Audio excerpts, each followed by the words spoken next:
యేసుక్రీస్తు వారి ప్రశస్తమైన నామములో వందనములు. అదేవిధంగా శుభ శుక్రవారము శుభాకాంక్షలు. యేసు చావందే నీ కొరకై నా కొరకై అని మరి మీ మధ్యకు పాటలు పాడుకుంటూ వచ్చాం. ప్రేమిటి వాళ్ళరా, ఈ దినము శుభ శుక్రవారము.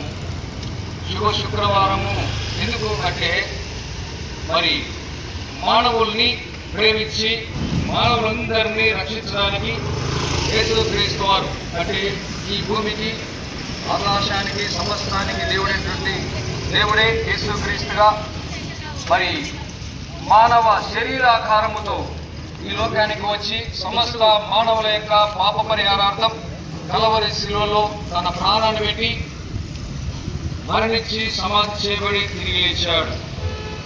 ఎందుకంటే మరి ఒక మనిషి మరణిస్తే సంతాప దినముగా ప్రకటిస్తారు ఈ లోకములో. కానీ యేసు ప్రభువారు మరణించిన దినము శుభము శుక్రవారం. ఎందుకంటే లోక కళ్యాణం కొరకు ఆయన మరణించాడు.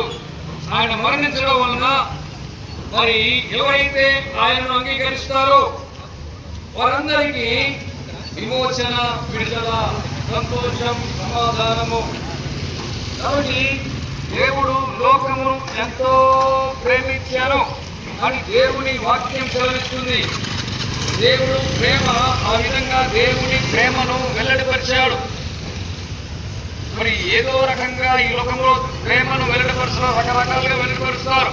కానీ దేవుడు తన ప్రాణము మన కొరకు పెట్టడం ద్వారా ఆయన ప్రేమను వెల్లడిపరిచాడు. కాబట్టి దేవుడు ప్రేమమయుడైనాడు.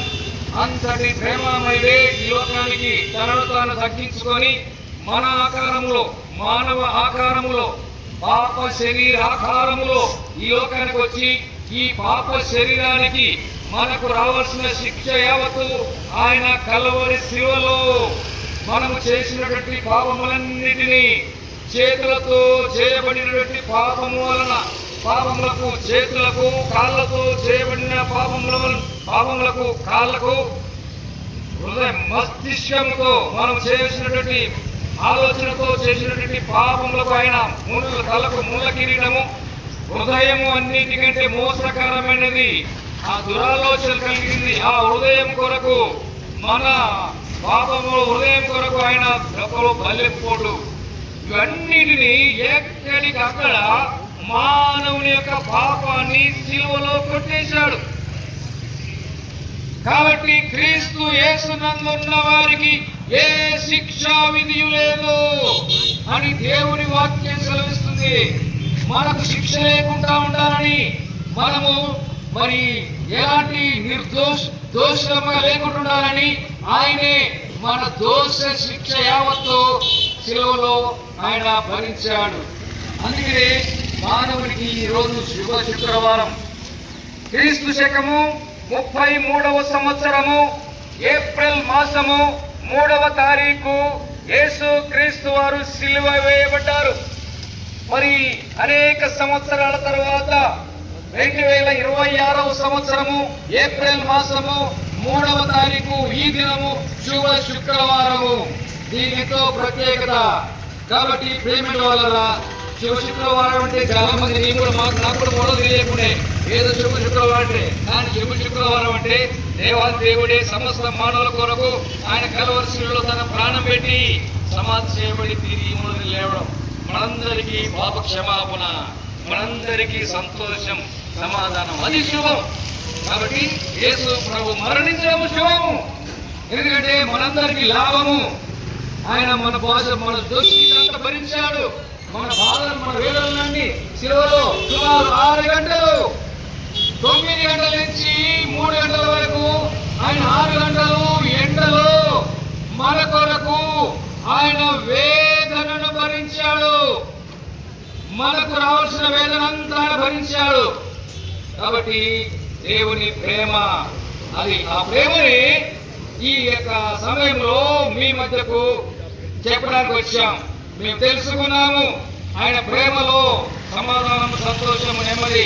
ఆ సంతోషాన్ని చెప్పనాశక్యమైనటువంటి మహిమయుక్తమైన సంతోషాన్ని మా ప్రియమైనటువంటి మీ అందరికీ ప్రకటించడానికి మేము ఎండైనా మరి పరిస్థితులు ఏ విధంగా ఉన్నా మీ మధ్యకు రాగలిగాము. ఆ ప్రేమను ప్రకటిస్తున్నాము. మేము ఒక మతాన్ని ప్రకటించలేమండి, సిలువ వేయబడిన క్రీస్తును మీకు ప్రకటిస్తున్నాము. కాబట్టి సూక్ష్మంలో మోక్షం. మీరు ఈ విషయాన్ని గ్రహిస్తే మీకు మోక్షం. ఈ లోకంలో మనం ఎన్ని రోజులు జీవించినా, ఏ విధంగా జీవించినా, ఎంత హోదాలో జీవించినా, ఎంత అధికారంతో జీవించినా, ఎంత డబ్బుతో జీవించినా, ఎంత అందం కలిగిన వారమైనా మనం ఒక దినాన్ని వెళ్లాల్సిందే. వెళ్ళిన తర్వాత పరిస్థితి ఏంది? రెండు మార్గాలు. ఒకటి నరకము, రెండవది స్వర్గము. నరకం కావాలంటే మనం ఏమి చేయాల్సిన పని లేదు. ఉన్న పాటున ఇష్టానుసారంగా జీవించి, తినబుద్దైంది తిని, తాగుబుద్దైంది తాగి, చూడబుద్దైంది చూసి, చేయబుద్దైంది చేసి చనిపోయి నరకానికి వెళ్ళిపోవచ్చు. ఆ నరకం నుంచి తప్పించడానికి దేవుడు ఒక ప్రణాళిక మానవుల కలిగి ఉన్నాడు. ఆ ప్రణాళికే ఆయన మనకు మార్గమై, సత్యమై, జీవమై సిలువలో మన కొరకు చనిపోయాడు. కాబట్టి ప్రియమైన వారారా, ఈ సత్యాన్ని నమ్మితే మనము పాప క్షమాపణ, మారు మనసు పొంది లోకానికి అర్హులము, యోగ్యులమవుతాం. కాబట్టి ఈ లోకంలోనే మనము ఒక అర్హత లేకుండా ఒక దగ్గరికి పోలేము. ఒక యోగ్యత లేకుండా ఒక ఎమ్మెల్యే గారి దగ్గరికి పోవాలన్నా, ఎంపీ గారి దగ్గరికి పోవాలన్నా, ముఖ్యమంత్రి గారి దగ్గరికి పోవాలన్నా కొంచెం అర్హత కావాలి. పోవడం ఎంట్రన్స్ ఉండదు. అటువంటి పరలోకానికి ఎంట్రన్స్ అంటే అర్హత కలిగి ఉండాలి. అర్హతే యేసు ప్రభు మహానగర అర్హత ఇవ్వడానికి ఈ లోకానికి వచ్చాడు. ఆయన రక్తంలో విమోచన, పరిశుద్ధత. ఆ పరిశుద్ధత కలిగితే మనకు పరలోకానికి ఆహ్వానం, అర్హత. కాబట్టి పేమెంట్ ద్వారా మరి మాటలు విన్నటువంటి మీరు మరి గ్రహించండి. మీరు ఉన్న పాటన మీ కొరకు ప్రార్థన చేస్తాం, దీవించండి. దేవుడు మిమ్మల్ని దీవించి ఆశీర్వదించుగాక. పరిశుద్ధుల ప్రేమికుల తండ్రి, ఈ